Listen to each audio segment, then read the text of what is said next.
two-hand like collar grab. Okay, somebody grabs you by the shirt, or grabs you by the collar. Okay, how can we break the grip, or how can we put them in a position where they want to let go and create space? Okay, so we're going to start off with a very simple grip break and arm drag to give ourselves a better position. So let's say I have John here. Okay. All right, we're going to do the first one. It's just going to be a classic one-hand grab. Yeah, still fair. We don't have to be on it. It's okay. Just grab the material and just wrap it in your fingers. Cool. All right. So to grab, I'm going to double up on the wrist that's controlling it. Okay. Two hands on one, like a baseball. Okay. I want to pull the grip away from me as I bring my shoulders back slightly, just like that. Okay. It's very difficult for him to keep that grip if I do it with a little bit of oomph. Okay. So grab. I pull my shoulders back, and then I want to move the hand slightly away from the thumb position, right? So I don't want to pull it this way. I'm working against his four fingers. It's going to be a lot harder. So I want to pull it away from the thumb. It's going to be a lot easier to break. So here, okay? I don't need to bring it all the way out there. It's not necessary. It's too far. Okay, but you guys see what I'm trying to do.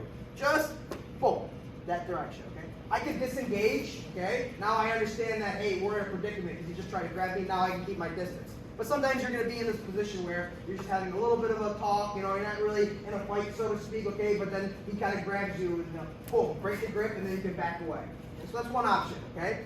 Because I have his arm, now I have a 2-on-1 in his arm, I can create a situation where I can get behind him. We're going to do a very simple arm drag. So once I've broken the grip, the outside hand is going to push his wrist across the body, okay? Across my body. The other hand's going to come in front, above the elbow, and cup the back of the tricep. All right? Now I'm going to pull his wrist across, or his arm across, as I step around to the back. And now I'm in a position where I can wrap his arm. If I can trap his arm, even better. If not, I'm still in a position where I can start my rear takedown position, or I can push him away. And again, I understand that I'm in an engagement, and I maintain that distance. Okay, so real easy. Right here, grab, break, pass it, arm drag. And then I step across. Notice the footwork. All right? I'm keeping myself square. I'm not stepping across and crossing my hips. Yeah. Boom, boom. Look, step off to the side. I'm still square on him. And then I can grab, or I can push away and disengage. Okay? Questions? Very simple. Let's work. Very simple. Take your back. Okay? Now we're going to talk about a situation where he's got our grip. Okay? And maybe he's pushing into us a little bit. So he's got a straight arm, and he's kind of forcing us back. Okay, on our heels a little bit. Okay, very important that we have a base, so that way if somebody does push into us, we don't just fall right to the floor. So understanding a little bit of our hips are going to be low. Maybe I step one leg back to give him some resistance, so he can't just push me over my hips. So that's good. Okay, but that's the situation we're talking about right now. He's pushing, kind of like pushing into me. Yeah, kind of like that. Okay, so I want to make sure that I have my base underneath me, that way I don't fall over right away. Okay, but now we're going to talk about a situation where maybe we can't break the grip. Okay, maybe as he's pushing into us, we're trying to break the grip and it's not working. Okay, so now we're going to do another scenario. We're going to put the person in a position where we can put them in sort of a standing arm lock. Okay, so same idea. He grabs me, I'm grabbing that wrist. Okay, I want to step back with the opposite foot. Okay, so in this case, everything's on my right side of my body, so my first instinct is going to be to step back with my outside foot, my left foot in this case. As I step back, I want to pull him with me, okay, because he's pushing me in that direction. So as I step back and pull, I want to get him. Yeah, you see how he momentarily started to stretch his arm away? That's the idea. That's what I'm trying to get at, okay? Now, as I pull, and he starts to kind of overcompensate and stretch his arm out, I want to cut him off the path with the other arm, or with the other leg, excuse me. So watch just the footwork, okay? So I'm going to pull and step. Oh, sorry. That's the idea. Look at how good that is. Okay, but that's the idea. So I'm pulling, and then I'm stepping across to stop him from continuing to go forward, okay? So that's the footwork. So without my hands, when I'll elbow him in the face, I'm pulling and then I'm stepping across. See how my hand grabbing his is going to take him with me? But that's the idea. So as I pull and step, now my outside elbow is going to come nice and high, and I want to make sure that I keep his wrist strong. Okay, so now the handwork, as I step back, I want to rotate his thumb to the floor, and I want my elbow to come up nice and high and bite down on his tricep right here. This is the position that I'm in. Okay? But I have to make sure that I pull him first to get him to stretch his arm away. Okay? If he does it, if I just try to do it like this, more than likely he's going to not go anywhere, and it's going to end up in the crook of his elbow, and he's going to be able to pull me into him. Exactly. That's not what I want. So I have to make sure that I'm pulling him with this technique, and then I step over and rotate his wrist. So he's here, I grab, I pull, and come around here. This is the position that I'm in, exactly. I'm making sure that I'm biting nice and hard on his tricep, and I'm keeping his wrist higher than his shoulder. Okay? That's all I want to do. This is the position where I can gain control. I can keep him right here, I can disengage, and then again, I know I'm going to fight, or if I need to, I can bring it down to the ground by driving my body into him and continuing to lift his wrist into the air. Perfect. Now I'm in a position where I'm seated, and now I have a lot of control right here. He doesn't have too many options. Maybe he's able to roll over his shoulder, and then I'm able to come up on top.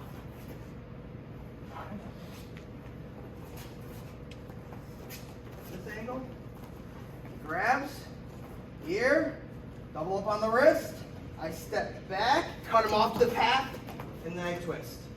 And now I'm right here. Okay? Making sure that his thumb is pointing down. Have to make sure that I keep a good grip on his wrist so that he can't continue. Because he's going to try to keep turning his thumb up so that he can get a bend to his elbow. Can't let that happen. As long as I keep his wrist higher than his shoulders and a good bend in my knees, it's going to be very hard for him to come back up. Okay? See the position that I'm in? That's where we want to end. Any questions? All right, let's give it a shot. Nice and slow.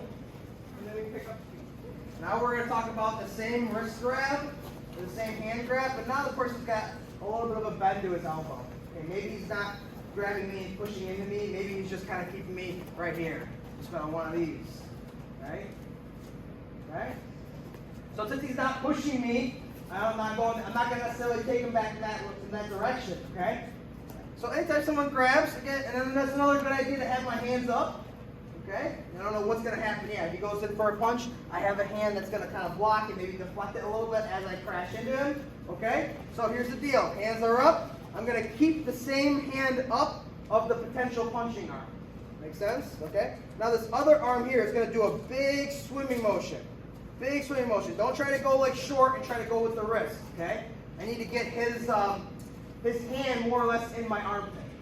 Okay, so if I'm here, watch a big circle, I clear the shoulder, I come all the way around and I catch. Okay, now his wrist is more or less in my armpit, and I want to catch my wrist just in front of his elbow, or just behind his elbow. Making sure that I keep his elbow exposed in front of my wrist. I don't want to do it here. Okay, if I do it here, it's no problem. We're in a clinch, and we go from there. Okay, but I want to create this kind of like Americana position right here. Okay. If he still wants to hold on to my my collar or whatever else that he had, it's just going to keep him in this position. That's fine. Okay. Now I'm going to reinforce that hand that's controlling his arm. And I'm going to walk my hips in. Like so, I kind of like bend my hips and I walk again. You see? That's the position right here. Okay. If he lets go, I can shove him away, disengage, and again, now I know what's going on. Okay. Here, big circle. See how I put my shoulder like in front of his wrist? And that's the point of doing a big circle. If I just try to go with the arm, his hand's always in the way of my shoulder. So I need to get my shoulder underneath. So now it's clear the path. And now I'm here. Reinforce, walk into him. Okay, I can disengage, I can step through, I can do a nice simple trip backward here, take him right to the ground. I can control him in that position, that's totally fine. So you have a couple options there. We're just going to go with a very simple arm coil. So we're here, big circle, just in front of his elbow. Perfect. Elbow position. Elbow just in front of the rib, and my hand just behind the elbow.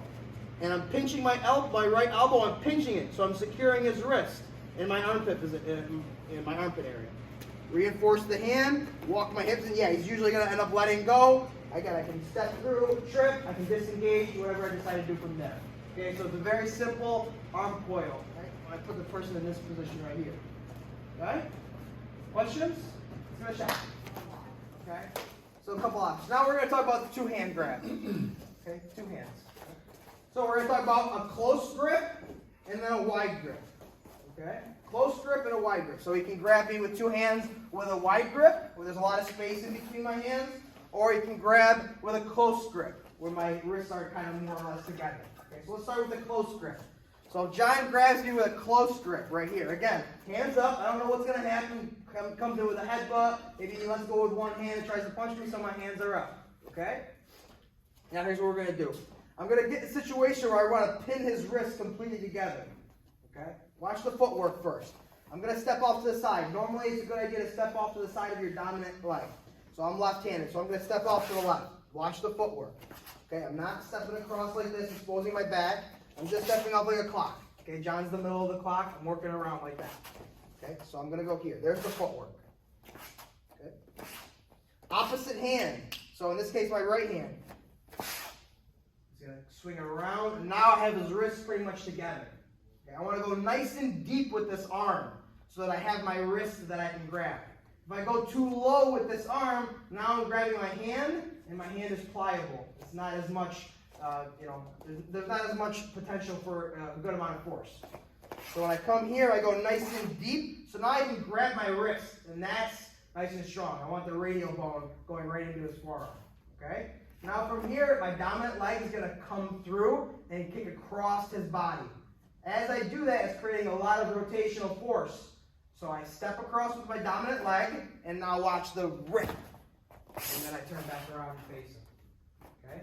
That's why we step off to the side, to create a little bit more rotational force when we go to break that grip. If I just try to do it from standing in front of him, right here, I could probably do it. It'll probably work, but it's just creating a little bit different of an angle so that when I do come through and rip, I made a little bit more space. Okay? And it's taking his arms from here to here, making it a little bit weaker. So he's here, hands up, 1, 2, and then I back away. Okay, so I'm exposing my back slightly, okay, but in the rip, I can throw a back fist, a backward elbow, just to square back up with the person and face him. So again, he's here, hands are up, step off to the side, whatever side, again, dominant leg is the most suitable. Step off to the side, big wrap. Reinforce elbow nice and high, because I want my force going this way. My elbow's low, but force is going upward. That's not what I want. So elbow nice and high. Step across, rip. Step back. Okay. Person grabbing, loosen up your grip a little bit. The harder you grab, the more your fingers are going to hurt. Person doing the rip, assume they're grabbing you with a death grip. Okay? Assume they're grabbing you with a death grip. Don't get into like this. No, assume he's grabbing you with a death grip, okay? Here, coming around. Okay, so person doing the technique, give it full force. Person grabbing, again, the harder you grab, the more your fingers are going to hurt afterward. Okay? Especially when we did it in the gi, you got a really thick material in your fingers get all jacked up. With this thin grip, it's not as bad, but still. Okay? Grabs, hands up, step off to the side. Reinforce, step across, rip, and come back around. Okay? After I rip, make sure that I turn right back around and facing the person. I don't want to hang out in this position where the person can exactly jump with my back. Okay? So yes, I'm exposing my back for a second, but I need that extra rotational force to really break the grip. Okay? Because now we're not dealing with just one hand, we're dealing with two. Okay? Anyone want to see it again? Real simple, let's work. Very simple break. Okay? Yeah. Now let's talk about a wide grip. Okay? Now if he has a wider grip, like this, maybe around the shoulders. Okay? Maybe here.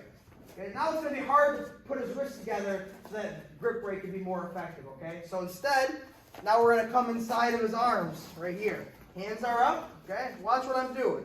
I'm going to come inside both arms with my prayer hands. And I want to reach to the ceiling. Reach to the ceiling. Okay? Now with the footwork. Again, dominant foot is usually the best one to step in with. So watch here. I'm left-handed. So prayer hands, step in nice and high. Now what I want to do is I want to wrap his arms above the elbow.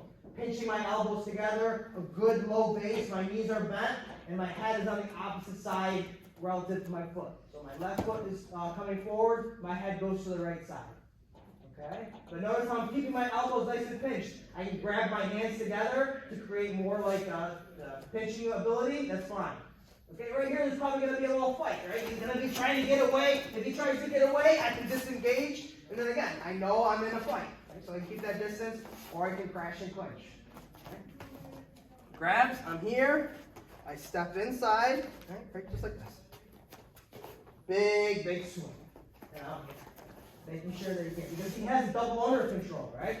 So if I'm not smart here and he starts to drive my elbows up high and get me up on my toes, now I'm in a bad spot. He can start throwing me. He can do his leg hook takedowns just as we talked about when we engage in the clinch. Okay? So I want to make sure that I keep my elbows nice and tight and my hips lower than his. I want to kind of get him dragging to the floor. Okay, see here, hands are up. I step inside, come through. Wrap, and I'm here. Okay? Now there's a position. Now watch the footwork, okay? I'm going to step back with my rear leg. I'm going to think about going like more or less heel to heel. Right here.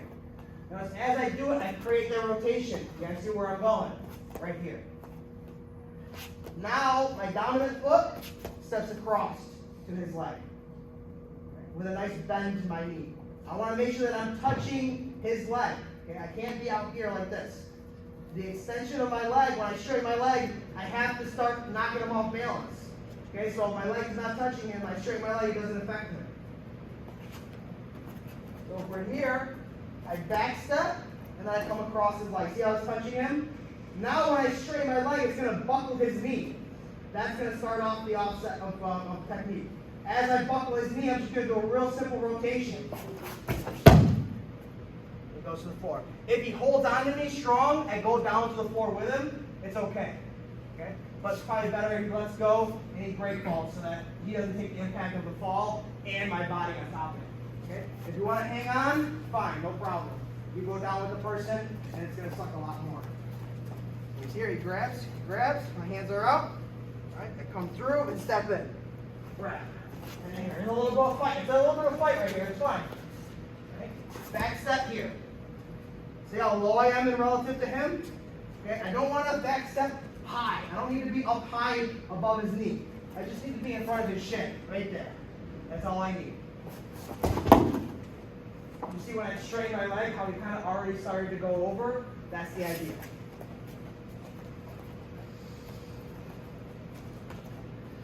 Here, step in, prayer hands high, grab nice and low. Okay, see how low my hips are relative to his? That's good. 1, 2. He's already going. Maybe I go down with him, that's fine. But I need that rotational twist with that leg straight, like that leg extension. Okay? So this one's a little bit more involved, so no big deal. Alright, nice and easy. Make sure the person getting thrown gets a nice little break ball at the end. And then either end up on top, one more time. On top with like a side control position, or we're here, I throw John, boom, and I'm here. All right, knee on belly, I got his wrist pinched in my armpit, I'm cupping his elbow, and my hands on his shoulder. So now I have him like kind of like a modified arm bar right here. I can gain a lot of compliance right here. It's hard for him to move. If he pulls away, I got his wrist pinched in my armpit. If he tries to turn into me, I can lift up on his elbow, and it's going to be hard for him to really get his elbow to the floor. So he's stuck right here. Okay. Pass it, step over for an arm bar. Okay. I can slide my knee to the mount. You control the position from there. Whatever presents itself. One last time, John. Oh man. Yeah. Step in. Right here. Back step. Back step over the top, right there. Rotation. There he goes. All right. Nice and slow. Let's give it a shot.